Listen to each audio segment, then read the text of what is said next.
Congressman Charles Bennett, are there any lessons to be learned from the missile attack on the USS Stark? Well, before I start talking about that, I'd like to say that all Americans are certainly deeply grateful to the sacrifice made by these fine young men, and very much touched and very much unhappy about the sorrow that has come to their family. But we feel like it's a very noble thing that they did, and it's consistent with the American policy that we're trying to protect the sea lane. This is the first time in our History of the Navy in 100 Objects series that we show something from the museum that's a work in progress.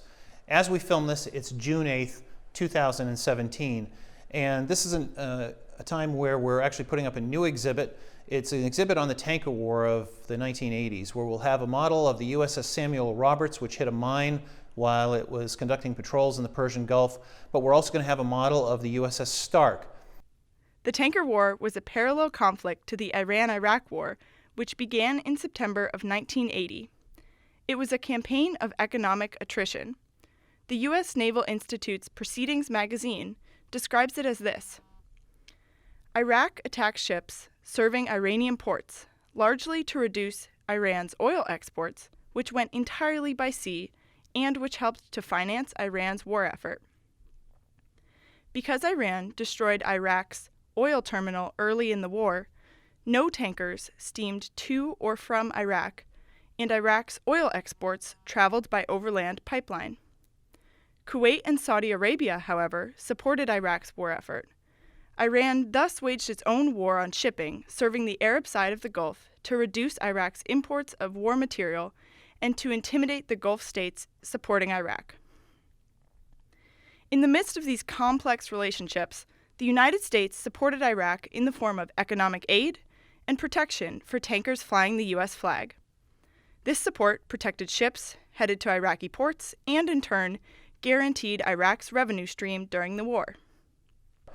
On May 17, 1987, the USS Stark, while on patrol, was hit by 2 Iraqi missiles. They were French Exocet missiles that had been sold to the Iraqis. One of the missiles hit.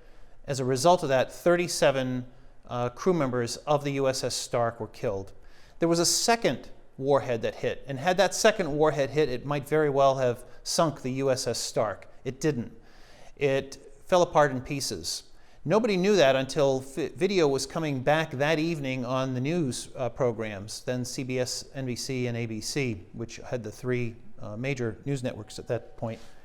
And an EOD technician here in the United States was looking at the film and realized that a sailor was having a cigarette on the warhead that didn't detonate.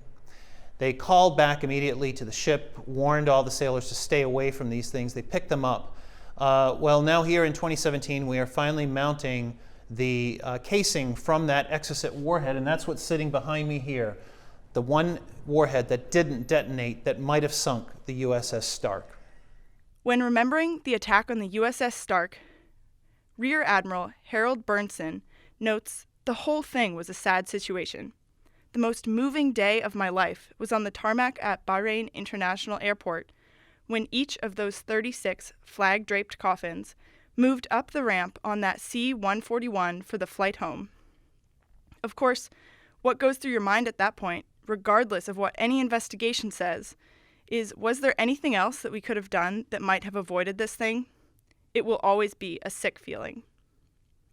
Thank you for joining us today on A History of the Navy in 100 Objects.